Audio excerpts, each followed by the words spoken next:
Hi friends, welcome to Asia controls. Asia controls में आपका स्वागत है। So Asia controls is instrumentation controls partner, and we are dealing with all types of controllers, one-stop solution, and we'll do technical support also. So we are into the mainly in air conditioning and refrigeration controllers like cold room controllers, water chiller controllers, deep freezer controllers, all types of controllers, data loggers, PLC automation, everything we will do. So thanks for your support. This all videos for ours only.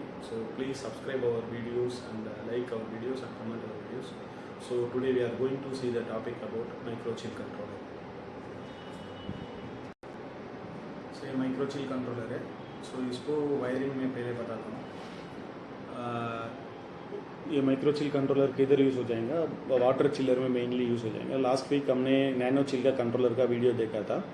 सो उससे same single compressor का micro chill, सो थोड़ा बड़ा आएगा, display LCD display आएगा और LED display आएगा, और इसमें अंदर आपको HP LP high pressure low pressure का इनपुट आ जाएगा, कंप्रेसर ओवरलोड का इनपुट आ जाएगा, पंप ओवरलोड। ये एचपी एलपी एक्सिलरी 3 ही इनपुट रहता है नैनो चिल में। इसमें थोड़ा इनपुट्स ज़्यादा रहता है। आपको जो नैनो से माइक्रो लेवल के लिए कंप्रेसर का आउटपुट रहता है, पंप का आउटपुट रहता है, कंडेंसर फैन का आउटपुट रहता है, कंडेंसर ओवरलोड, लिक्विड लेवल का सेंसर, वो सब कुछ इधर आ जाता है। टेम्परेचर इसमें अलग से दिखेगा आपको। इसके अंदर एलसीडी डिस्प्ले भी दिखेगा। और उसके बाद माइक्रो चिल 230 वोल्ट ये सिंगल फेस है। सो डायरेक्टली आप 24-26 में सिंगल फेस देना पड़ेगा। ये रिले आउटपुट्स है सब। ये रिले आउटपुट्स कंप्रेसर का एनओएमसी है, ये पंप का है, और ये रिले 3 आपको अलार्म और कंडेंसर फैन और दूसरा आपके कौन सा रखना है वो आपके हिसाब से वो रख सकते हैं। ये लिक्विड लेवल सेंसर का हाई मीडियम लो, ये लिक्विड लेवल सेंसर आपको वो कट ऑफ करने के लिए पंप को। और इसके बाद डिजिटल इनपुट से condenser overload, compressor water flow switch, evaporator water flow switch, single phase preventer, pump overload का, कंप्रेसर ओवरलोड और एचपीएलपी, ये सब आपका डिजिटल इनपुट से वो ट्रिप सिग्नल है। आप इसमें अगर कंप्रेसर एचपीएलपी देंगे ना, लो प्रेशर का वो स्विच से लेके इधर देंगे, सो लो प्रेशर ट्रिप आएंगे तो इधर फॉल्ट भी दिखेगा और कंप्रेसर को भी कट ऑफ कर देंगे। और ये सेंसर है, सेंसर आपका कंट्रोल प्रो मतलब वाटर आउटलेट टेम्परेचर सेंसर है। ये AFT anti freeze temperature sensor है। ये 2 सेंसर आपके इसके अंदर डिफॉल्ट आ जाएगा। वो सिंगल कंप्रेसर रन करने के लिए मैक्सिमम मिनिमम पैरामीटर्स में ये आपका एलईडी डिस्प्ले है। अभी टेम्परेचर करंट 32.2 डिग्री है। ये एलसीडी डिस्प्ले में आपको क्या फॉल्ट है सब कुछ इसमें दिख जाएगा। इसके अंदर स्टार्ट स्टॉप बटन भी दिया हुआ है। रीसेट के लिए कुछ फॉल्ट आई तो रीसेट बटन है। प्रोग्राम में जाने के लिए ये लेफ्ट साइड का बटन है। अगर आपको दूसरा एंटी फ्रीज टेम्परेचर देखना है तो ये सेकेंड सेंसर का ये कंटिन्यूसली प्रेस कर दिया तो आपको एंटी फ्रीज टेम्परेचर 31.6 दिखता है। और ये नीचे का बटन है, ये सेट बटन है। अभी पहले सेट बटन दबाते हैं, तो सेट मोड गया, चिल्लर सेट टेम्परेचर सेट 10 डिग्री। सो अभी ये 10 डिग्री डिफॉल्ट रहता है। सो आपको कितना करना है आपका चिलर के हिसाब से सेट कर सकते हैं। उसके बाद ये प्रोग्राम मोड है। आपका अंदर प्रोग्राम मोड में जाने के लिए बोल रहा हूँ। ये प्रोग्राम मोड में आ गया। अभी वर्किंग मोड, कूलिंग और हीटिंग। आपको अगर हीट पंप पे यूज़ कर रहा है, यूनिवर्स में आपको काम करना है तो हीटिंग मोड में रख सकते हैं। और उसके बाद चिलर सेट टेम्परेचर है, ये 10 डिग्री है। वो पहले उधर भी बाहर हम लोग सेट करके आया था, उधर भी सेट कर सकते हैं, इधर भी सेट कर सकते हैं। ये चिलर सेट टेम्परेचर आपका कंप्रेसर का कट ऑफ टेम्परेचर है। उसके बाद एक कंप्रेसर टाइम डिले, वो 3 मिनट का रखा है। आपको अगर उसको 1 मिनट का करना है तो इस कंप्रेसर सेफ्टी के लिए आपको कितना 3 मिनट मैक्सिमम रखेंगे तो थोड़ा कंप्रेसर सेफ्टी रहेगा। उसके बाद डिफरेंशियल है। अभी आपको 10 डिग्री हम लोग सेट पॉइंट कर दिया है, वो कंप्रेसर ऑफ टेम्परेचर है। फिर कंप्रेसर चालू होने के लिए वो 10 + 2 डिग्री, 10 + 2 डिग्री 12 डिग्री में फिर से कंप्रेसर चालू हो जाएगा। तो उसके बाद आपका हाई टेम्परेचर अलार्म सेट है। ये अलार्म आने के लिए आपको इतना टेम्परेचर ऊपर जाने के बाद मुझे अलार्म आना है, हाई टेम्परेचर अलार्म उसके लिए। और उसके बाद लो टेम्परेचर अलार्म है।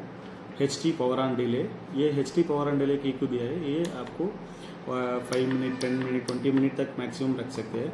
ये HT पावर ऑन डिले बोले तो आपको high temperature power on delay. अभी मशीन को फर्स्ट टाइम चालू कर रहा है तभी आपका टेम्परेचर ज़्यादा ही रहता है। आप हाई टेम्परेचर 30 डिग्री सेट कर दिया, आपका टेम्परेचर 40 डिग्री है, तो अलार्म बजता रहता है। तो स्टार्टिंग टाइम में आपको कितना मिनट में कूलिंग आने के लिए ये टेम्परेचर सेट पॉइंट दिया हुआ है। अगर आप स्टार्टिंग में कभी भी 40 डिग्री 50 डिग्री रहता है आपको, तो तभी आपको अलार्म फॉल्ट आ जाए तो प्रॉब्लम दिक्कत पड़ेगा। सो फर्स्ट टाइम आपको कूलिंग टाइम आपको 10-20 मिनट में चालू होने के बाद कूलिंग आ जाए तो टेम्परेचर गिर जाता है, तो वो आप उतने मिनट आपको अननेसेसरी अलार्म के लिए रख सकते हैं।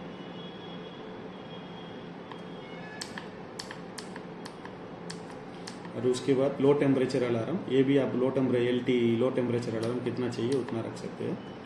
उसके बाद aunty free temperature probe status disable, आपको उसको इनेबल करना है तो आंटी फ्रीज इनेबल हो जाएगा। आपको डिसेबल, अगर दूसरा सेंसर आप यूज़ नहीं कर रहे, एक ही सेंसर यूज़ कर रहे हैं तो आपको इसको डिसेबल करना पड़ेगा। अगर इसको इनेबल करके आप दूसरा एक सेंसर यूज़ नहीं किया ना, आपको पीपी फॉल्ट दिखेगा, ये AFT प्रोब फेल बोल के।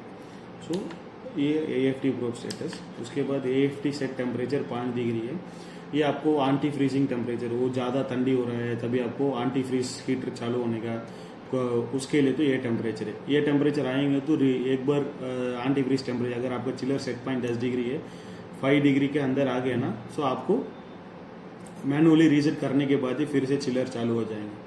ये आपका चिलर सेफ्टी के लिए। उसके बाद AFT डिफरेंशियल 2 डिग्री की जैसा सेट पॉइंट की हिसाब से। उसके बाद मेन प्रोब कैलिब्रेशन बोले तो वो कंट्रोल प्रोब, कंप्रेसर का जो टेम्परेचर है ना उसको कट ऑफ करने के लिए एक प्रोब रहता है ना, उसका कैलिब्रेशन है। इसका हम ज़्यादा कम कर दिया तो एडजस्टमेंट के लिए ऑफसेट प्रोब का कैलिब्रेशन। ये भी एंटी फ्रीज टेम्परेचर, वो सेकेंड सेंसर का कैलिब्रेशन है। उसके बाद फॉल्ट सेंसिंग लॉजिक, ये 230 वोल्ट दिया हुआ है, 0 वोल्ट भी कर सकते हैं। ये फॉल्ट सेंसिंग लॉजिक क्यों दिया है मालूम है? वो ये आपको कौन सा भी इनपुट कंट्रोलर को दे रहे हैं, वो सिस्टम कैसे समझे, 0-1 आपको 0 आएंगे तो फॉल्ट आना है, 230 आएंगे तो फॉल्ट आने का। वो आपका नॉर्मली वायरिंग जो करते हैं ना, HP LP कंप्रेसर ओवरलोड इसका वगैरह, आप एक को कैसा फॉल्टिंग डिपेंड करते हैं, ऐसा ही सबको करना पड़ेगा। अगर HP को 0 कर दिया, LP को 230 का, ऐसा नहीं करने का।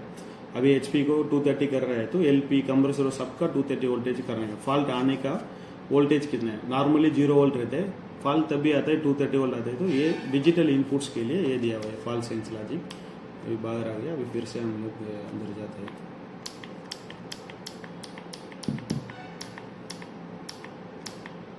तो ये फॉल्ट सेंस लॉजिक आपको उसके हिसाब से आपको करना है। आप अगर उसको 230 ये 0 चेंज करके रखेंगे ना, आपको फॉल्ट कोई ना कुछ फॉल्ट आता रहता है। फॉल्ट एक तो कैसा करें, सबको वैसा ही कर रखना पड़ेगा। और water flow switch power on delay, या आपको कितना सेकेंड चाहिए उतना रख सकते हैं।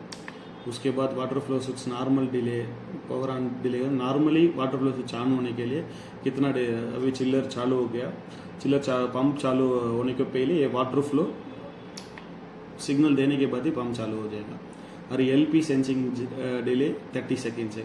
नॉर्मली ये कैसा है, लिक्विड लाइन सोलेनॉइड वाल्व में आपको सेट पॉइंट में भी LP में जाके ट्रिप होता है, तो तभी LP फॉल्ट आपको नहीं आना चाहिए। वो LP फॉल्ट कभी आना चाहिए आपको, ये 30 सेकेंड्स के बाद भी आपको प्रॉब्लम आ रहा है। ये क्या पैरामीटर ये क्यों दिया है, नॉर्मल सेट पॉइंट में भी लो प्रेशर में जाके बंद है, वो 3 सेकेंड 4 सेकेंड्स के लिए लो प्रेशर में जाएगा, तो वो ये सेकेंड थोड़ा ज़्यादा रखेंगे ना, आपको LP फॉल्ट नहीं दिखेंगे। अगर इसको 5-0 सेकेंड LP सेंसिंग डिले देंगे ना, आपको सेट पॉइंट में भी ट्रिप होता है ना, आपको LP फॉल्ट बोल के दिख जाएगा। और उसके बाद HP और आंटी फ्रीज रीसेट ऑटो और मैनुअल, आपको इसको हाई प्रेशर और anti freeze set point reset manual करना है तो अच्छा है। थोड़ा HP आपका हाई प्रेशर के लिए यूज़ कर रहे हैं तो ऑटो है, और ये दोनों का आपका मैनुअल हो जाएंगे। अगर मैनुअल रखेंगे ना, आपको फिर से कभी आप आके रीसेट बटन को दबाने के बाद ये चिल्लर चालू हो जाएगा। उसके बाद LP फॉल्ट रीसेट ऑटो ही रहने दो।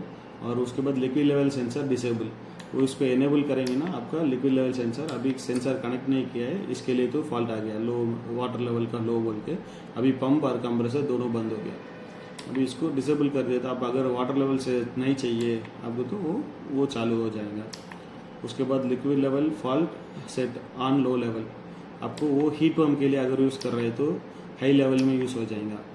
लिक्विड लेवल फॉल्ट मतलब आपका 3 मीटर का टैंक है, उसके अंदर लो लेवल 1 मीटर का रखा है, वो 1 मीटर को नीचे आपको लो लेवल के नीचे आ गया पानी के, उसके अंदर वो सेंसर में नहीं है तो आप लो लेवल का यूज़ कर सकते हैं।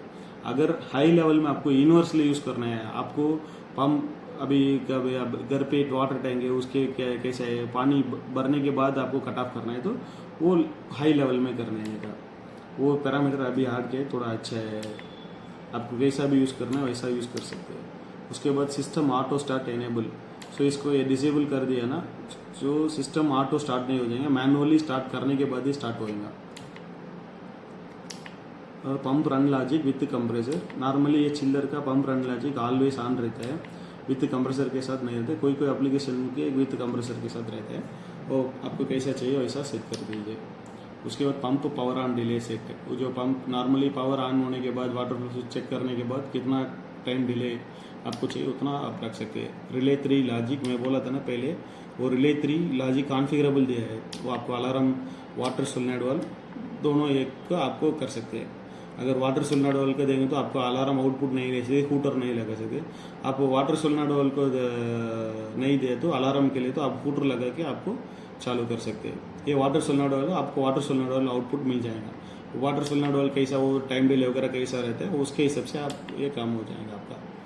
नेक्स्ट उसके बाद clear fault log set store, ये फॉल्ट लॉग बोल के एक रहता है, वो फॉल्ट लॉग क्लियर करने के लिए ये पैरामीटर है। वो फॉल्ट लॉग क्यों दिया है, वो आपको रात में कुछ प्रॉब्लम आ गया, रात में उसका फॉल्ट क्या है, वो फॉल्ट 10 फॉल्ट इसमें स्टोर हो जाएगा।